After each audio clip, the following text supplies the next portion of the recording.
My husband left his tablet glowing on the counter. A group chat kept buzzing. "It's just football stuff," he always said. Then I saw what they called us wives. I didn't confront him. I stayed quiet and invited the other wives. The tablet was lying face up beside the sink, still connected to the charger, still warm from his hands. Brian had gone out to pick up dinner. Our daughter, Amy, was asleep upstairs, and the house had that quiet nighttime feeling where every small sound seemed too loud. I was wiping down the counter, trying to finish the little chores that always waited until everyone else was asleep, when the screen lit up again. A notification appeared from an app one had never seen before. The group chat was called The Huddle. There was a football emoji beside it. For 1 second, I almost smiled. Brian and his friends were obsessed with football. Every Sunday, every draft night, every playoff game, every excuse to gather in someone's living room with wings, beer, and loud opinions. The wives joked that we had married a package deal. There was Brian, my husband. Jason, married to Amanda. Scott, married to Donna. Eric, married to Michelle. Andrew, married to Emily. 5 men. 5 marriages. One friend group that felt more like family than friendship. The rest of us wives became close because of them. We celebrated birthdays together. We helped with baby showers. We brought food when someone was sick. We sat on patios with paper plates in our laps, laughing while the kids ran through sprinklers. I used to believe we were lucky. I used to look at those men and think they were the good ones. The tablet buzzed again. I picked it up, planning to silence the notifications before they woke Amy. The app opened. No password. Just the chat. The first message I saw was from Brian. "Tell them it's a late dinner. I'll cover if anyone asks." I froze. Below that, Jason had written, "Amanda thinks I'm on an emergency job." Scott replied, "Donna won't question mine." I told her it was a late service call. Then Eric. "Michelle thinks I'm closing tonight." Then Andrew. Emily bought the training excuse again. I stared at the screen until my eyes started to burn. My mind tried to protect me. Maybe it was a joke. Maybe I was missing context. Maybe they were using stupid code words for something harmless. Then I scrolled. The group chat went back years. Not weeks. Not months. Years. At first, I only caught pieces. Hotel names. Timestamps. Photos of drinks at bars I had never been to. Screenshots from dating apps. Messages about who was available, who was safe, who knew how to keep quiet. Then the full shape of it became clear. They had not just cheated. They had built a system around it. They used that chat to plan nights away, cover for each other, hide money, compare lies, and keep their wives from noticing. They called hotel meetups away games. They called their excuses plays. They called us defense. I gripped the edge of the counter as the room tilted. The betrayal was sickening, but the way they talked about us was worse. Amanda was the investigator because she asked too many questions. Donna was the flower girl with no backbone. Michelle was the invoice because Eric said she always cost him money. Emily was the blueprint because Andrew claimed she tried to design his whole life. And me? Brian called me the museum piece. I read the message 3 times before I understood it. It was from a night I remembered clearly. Amy had been sick, I had barely slept, and Brian came home with grocery store flowers. I had cried in the hallway because I thought he had noticed how exhausted I was. I thought he saw me. That same night, he wrote to the group, "Ashley is turning into a museum piece. Something you respect because it has history, but you don't actually want to touch it." The others laughed. Jason sent a disgusting joke. Eric said Brian needed a fresh distraction. Andrew told him to stop being sentimental and book the hotel before prices went up. I put the tablet down. For a moment, I couldn't move. The man who kissed me that morning had mocked my body, my exhaustion, my trust, and my marriage in front of his friends like I was something old taking up space in his house. I made it to the sink and threw up quietly, one hand gripping the counter, the other pressed against my mouth so I wouldn't wake my daughter. When I looked up, my reflection in the kitchen window looked pale and unreal. I wanted to call him. I wanted to scream. I wanted to send one message into that chat and watch them all panic. Then Brian's name lit up again. Dinner took longer. Be home in 10. That saved me. Because I knew exactly what would happen if I confronted him when he walked through the door. He would take the tablet. He would delete the app. He would warn the other men before I even finished my first sentence. By midnight, all 5 of them would have the same story. They would say it was exaggerated. They would say it was fake. They would say it was just men being stupid. They would say we misunderstood. And somehow, by the end of it, I would be the crazy one. So I wiped my mouth, rinsed the sink, picked up my phone, and started recording. I forced myself to move slowly. My hands were shaking so badly that the first video was blurry, so I deleted it and started again. I rested my elbows on the counter and recorded the tablet screen from the beginning. Names, dates, messages, photos, hotel confirmations, payment notes, cover stories, every cruel nickname, every lie they had helped each other tell. I did not let myself react to every message, because if I did, I would break before I got through it. I treated it like evidence. That word became a rope in my head. Evidence. Not pain. Evidence. I found a pinned file in the chat called Playbook. The name alone made my stomach twist. Inside were notes they had written for each other. How to keep certain charges off shared accounts. Which payment apps were easier to explain. How to withdraw cash in small amounts. How to keep receipts clean if a wife checked statements. Brian had written more than anyone. That did not surprise me once I saw it clearly. He had always been careful with appearances. He liked things neat, controlled, and easy to explain. I had mistaken that for stability. Buried in the notes, I saw references to money I had never heard about. Transfers I had never seen. A separate account Brian never mentioned. That was when something inside me shifted. This was not only about betrayal. It was about security, custody, money, the future I thought we were building together. Amy's future. I uploaded the videos and screenshots to a new email account. I made one folder, then another backup, then another. When Brian's headlights moved across the front window, I locked the tablet and placed it exactly where he had left it. He walked in carrying dinner and smiling like the world was normal. "Line was awful," he said. "You okay? You look pale." I looked at the man I had slept beside for years. "I'm just tired," I said. He kissed the side of my head. My skin crawled, but I did not pull away. We ate at the kitchen table. He talked about his day. He complained about traffic. He asked if Amy had gone down easily. I answered like a person reading lines from a script. Every ordinary movement felt violent. The way he opened the takeout container. The way he wiped sauce from his thumb. The way he looked at his tablet once and did not realize his life had already started collapsing. That night, I lay awake beside him and listened to him sleep. I used to find that sound comforting. I used to think it meant we were safe. The house was locked. Our daughter was asleep. My husband was beside me. Now it sounded like proof of something worse. He had been living two lives and resting perfectly inside both. At 3 a.m, I sat on the bathroom floor with my phone in my hands. I opened the evidence folder and watched 10 seconds of one video to prove to myself that I had not imagined it. I had not. The next morning, I waited until Brian took Amy to the park. He kissed her forehead before they left. She giggled when he swung her into his arms. He looked like a good father. That was the most confusing part. The monster in my house did not look like a monster. He made coffee, paid bills, and knew how our daughter liked her pancakes cut. When the garage door closed, I sat at the kitchen counter and created a group message with the other wives. Amanda, Donna, Michelle, Emily. Once I sent that message, their lives would split open too. Part of me hated that I had to be the one to do it. Another part of me knew I would never forgive myself if I stayed silent. I typed, "Can you all come over today? Just us. No husbands. I found something and I need you to see it in person." Amanda replied first. What happened? I almost told her. Instead, I wrote, "Please just come. And don't say anything to Jason." That was enough. Within 30 minutes, all 4 of them said they were coming. I cleaned the living room while I waited, not because it mattered, but because my body needed something to do. I picked up toys. I straightened pillows. I wiped a table that was already clean.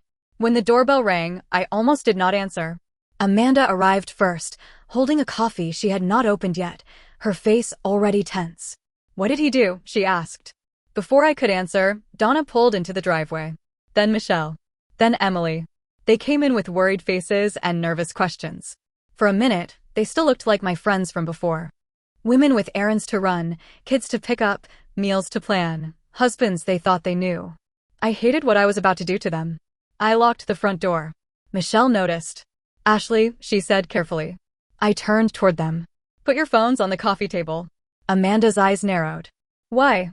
"Because if one of you calls your husband before you see everything, they'll erase it." The room went still. Donna's hand moved to her stomach like some part of her already knew. Emily whispered, "Is this about Andrew?" "It's about all of them," I said. No one moved at first. Then Amanda slowly placed her phone on the table. The others followed. I connected my phone to the TV and opened the folder. Before I pressed play, I looked at each of them.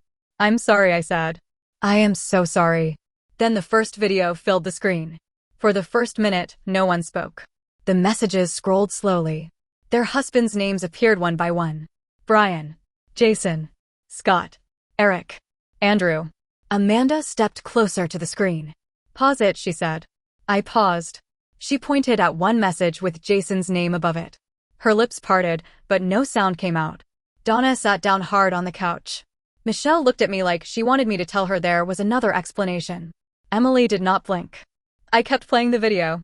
The more they saw, the more the room changed. Shock became confusion. Confusion became horror. Horror became something heavier. Amanda started reading under her breath, fast and frantic, like if she read enough of it, she could solve it.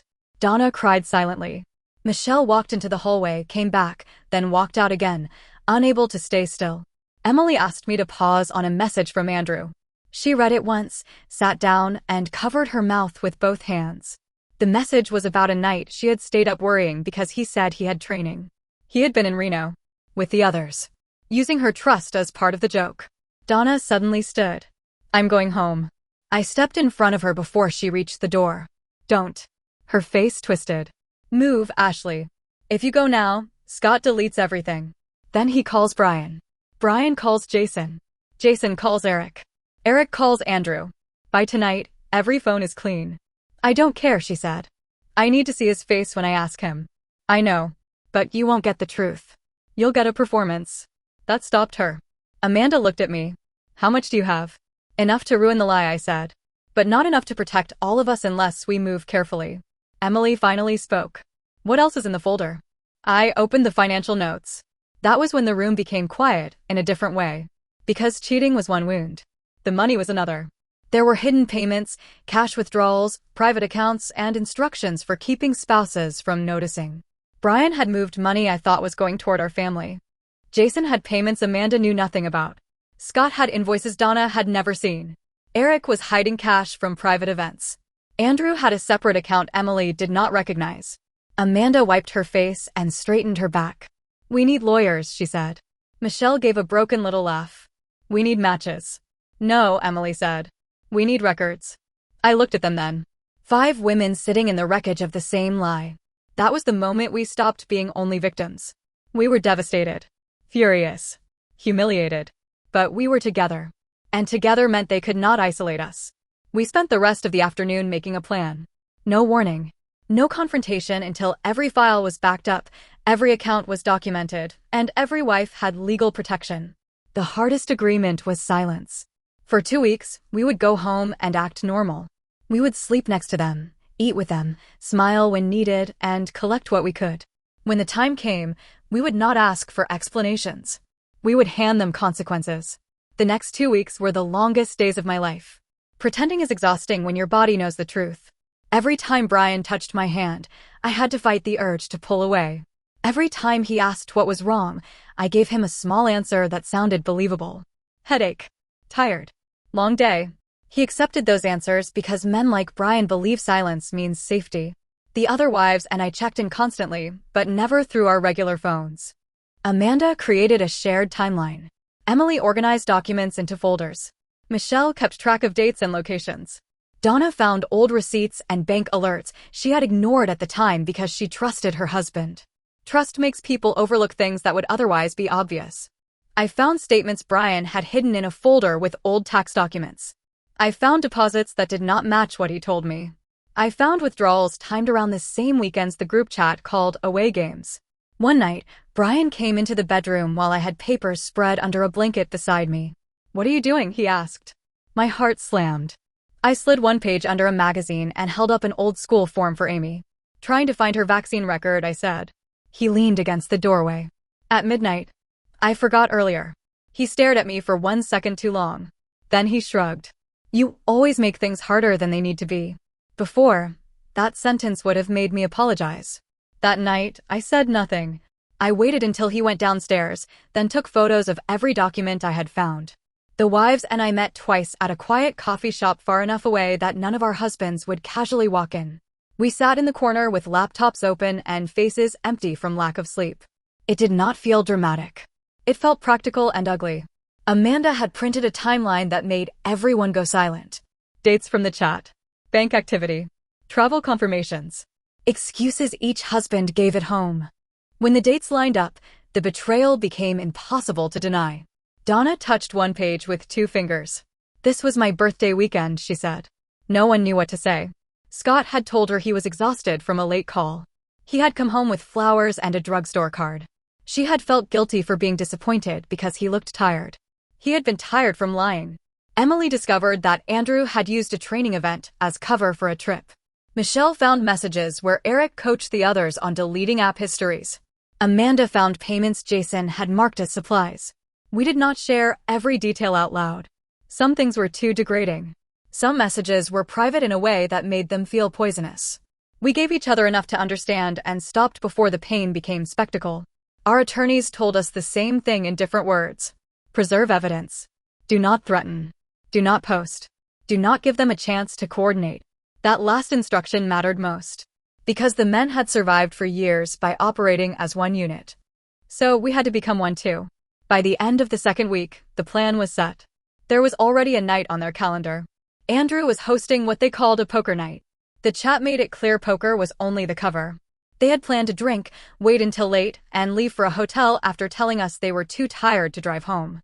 It was almost insulting how easy they thought we were to fool. Our attorneys prepared filings.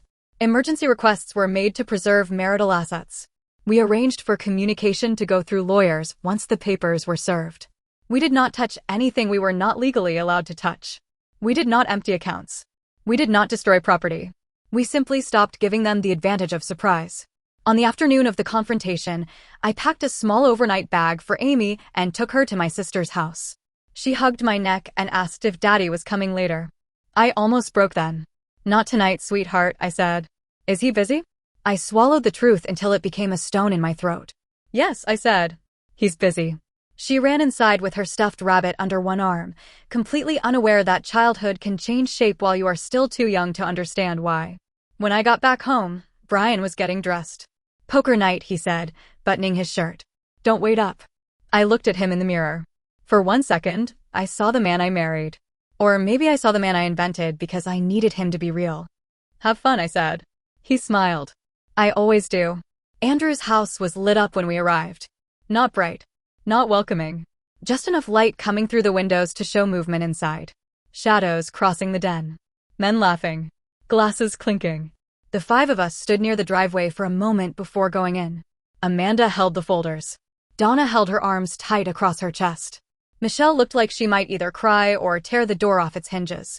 Emily stared at the house like she was memorizing the last second before impact. I felt strangely calm. Not peaceful. Calm in the way a person becomes calm when there is nothing left to decide. The front door was unlocked. That small detail almost made me laugh. They were so used to being safe inside their own lies that they never imagined the truth could walk in without knocking. We entered quietly. The den was down the hall. Their voices carried before we saw them. Brian was laughing. I knew his laugh from across any room. I had loved that laugh once. Then we stepped into the doorway. The laughter died. All 5 men turned at once. Brian saw me first. His smile stayed on his face for half a second, confused, like his mind had not caught up with what his eyes were seeing. Then he saw Amanda, Donna, Michelle, Emily, then the folders. His face changed. That was the first honest thing he had given me in years. Jason stood. What is this? Amanda walked forward and placed a folder on the table. This is yours. Donna placed one in front of Scott. Michelle placed one in front of Eric. Emily placed one in front of Andrew. I walked to Brian last. He looked at the folder, then at me. Ashley, he said carefully. What's going on? I set it down. Open it. No one moved. Brian tried to smile. It was a terrible attempt. Okay, you're scaring me. You should be, Amanda said. Jason looked at her sharply. Excuse me. She did not flinch. Brian opened the folder first. I watched his eyes move across the first page. His hand tightened. The color drained from his face. The first section was the chat transcript. Not all of it. Not the worst parts. Just enough to make denial impossible. Then came the timeline. Then the financial records. Then the notice from my attorney. Around the room, the others began opening their folders too. Scott whispered, "Donna, wait." Donna laughed softly, but there was no humor in it. "I waited for years without knowing," she said. "I'm done waiting." Eric turned to Michelle. "This is insane. You all planned this." Michelle's voice shook, but she held her ground. "You planned it first." Andrew looked at Emily, his face pale. "Can we talk privately?" "No," Emily said. "That's how you survive. You get people alone and make them doubt what they know." Brian pushed back from the table. "Listen to me," he said, holding up one hand like he could manage the room if everyone just calmed down. "This looks bad." "I know it looks bad." "It is bad," I said. "It was talk," he said quickly. "Stupid talk. Guys exaggerate." I looked at him for a long moment. Then I opened my phone and played one of the screen recordings. His own messages filled the room. The dates. The plans. The nicknames. The money. The hotel. The museum piece. Brian stopped breathing the way a guilty person stops breathing when the lie runs out of road. He looked at the other men, searching for help. None of them had any. That was the power of doing it together. There was no single wife to blame. No one woman to call unstable. No private corner where one husband could rewrite the story faster than his wife could hold on to the truth. All 5 of them had been caught at the same time. All 5 of them had the same evidence in front of them. All 5 of them suddenly understood that the friendship they used as a shield had become a cage. Brian lowered his voice. "Ashley, please. Think about Amy. That was when the last piece of love I had for him turned cold. Do not use our daughter as a hiding place," I said. His mouth opened, then closed. I continued before he could recover. "My attorney has already filed for temporary protection of the house and accounts. Do not come to the house tonight. If you have an issue with that, tell your lawyer. Communication goes through my attorney now. A bag with some clothes and essentials is at your mother's porch." His eyes filled with panic. "You can't do this." "I already did what I was legally advised to do." Amanda stepped beside me. "So did we." Donna wiped her face once and looked at Scott. "I hope whatever you got was worth what you lost." Michelle placed her wedding ring on the table in front of Eric. Emily did not say anything to Andrew. She just looked at him until he had to look away. Then we left. We did not slam the door. We did not scream from the driveway. We walked out together, got into the car waiting at the curb, and closed the doors behind us. As we pulled away, I looked back once. Through the front window, I could see the 5 men standing around the table, each holding a folder, each suddenly alone in the room they had once controlled. For the first time since I picked up that tablet, I felt air enter my lungs all the way. The fallout was immediate. Not loud at first. That surprised me. I expected explosions. Instead, there was a strange silence, like everyone involved had been stunned into stillness. Then the messages started. Brian called. Then texted. Then called from another number. Then emailed. I did not answer. Every message went to my attorney. Every attempt to pull me into an emotional conversation was documented. I had spent too many years believing that explaining myself clearly enough would make people treat me fairly. I no longer believed that. Jason tried to tell Amanda that Brian had exaggerated everything in the chat. Scott told Donna the financial records were being taken out of context. Eric accused Michelle of invading his privacy. Andrew told Emily she was destroying families by refusing to speak to him alone. The wording was different. The strategy was the same. Minimize. Deny. Blame. Beg. When begging failed, they turned on each other. That part came faster than any of us expected. Brian claimed Jason kept the chat alive. Jason said Eric was the one who introduced the app. Eric said Andrew planned the trips. Andrew said Scott handled the excuses. Scott said Brian gave financial advice to everyone. Their loyalty collapsed the second consequences arrived. The wives and I did not celebrate that part. Not really. There was satisfaction, yes, but not joy. Watching people destroy each other does not rebuild what they destroyed in you. It only proves you were right to stop protecting them. The legal side moved quickly because the evidence was organized. Not easy. Not painless. But clean enough that their attorneys understood what dragging things out could cost them. Brian's first offer was insulting. His second was frightened. By the third, he had stopped asking for forgiveness in the legal emails and started asking what it would take to keep the worst details out of a courtroom. That told me everything I needed to know. He was not afraid of losing me. He was afraid of being seen. One evening, after Amy was asleep, I stood in the hallway outside her room and listened to her breathe. Her door was open just a little. A soft nightlight glowed beside her bed. She had asked about him twice that day. The first time, I told her daddy was staying somewhere else for a while. The second time, she asked if it was because she spilled juice on the rug last week. I had to sit down beside her bed before answering. No, baby, I said. None of this is because of you. She touched my face with her little hand. Are you sad? I wanted to lie. Instead, I said, yes. But I'm okay. She nodded like that made sense in the simple, heartbreaking way children accept answers when they trust you. After she fell asleep, I went downstairs. The wall where our wedding photo used to hang was empty. I had taken it down the morning after the confrontation. At first, the blank space bothered me. It looked unfinished, like something had been removed and not replaced. Now I liked it. It looked honest. Amanda came over the next night with Donna, Michelle, and Emily. We sat around my kitchen table, the same place where I had first found the tablet, and ate food none of us had really tasted. For a while, we talked about practical things. Court dates, bank accounts, kids, scheduling, lawyers. Then Donna said, "Do you ever feel stupid?" No one answered right away. She looked down at her hands. Because I do. I keep replaying everything I missed. Amanda reached over and touched her wrist. I feel stupid, Amanda said. Then I feel angry for feeling stupid. Because trusting your husband shouldn't make you stupid. That sentence stayed with me. Trusting someone should not be a character flaw. Loving someone should not make you responsible for the lies they told. Still, healing did not arrive just because we had evidence. Closure did not walk in with the legal papers. Some mornings, I woke up and reached across the bed before remembering. Some nights, I hated him so sharply it scared me. Other times, I missed the version of him I thought existed, and that grief felt humiliating. But the house became quieter in a better way. No hidden tension. No performance. No watching my own words because I sensed something was wrong but could not name it. Just me and Amy, learning a new rhythm. A few mutual friends said we went too far. They said we should have handled it privately. They said 5 marriages did not need to explode in one night. They said group chats are not real life. I wondered what they would have said if their bodies, bank accounts, families, and futures had been treated like a private joke for years. Maybe we were harsh. Maybe walking into Andrew's house together was cruel. Maybe there was a softer way to do it. But soft is what they counted on. They counted on our embarrassment, our silence, and each wife feeling too ashamed or too alone to compare notes with the others. That was the real system. The cheating was only part of it.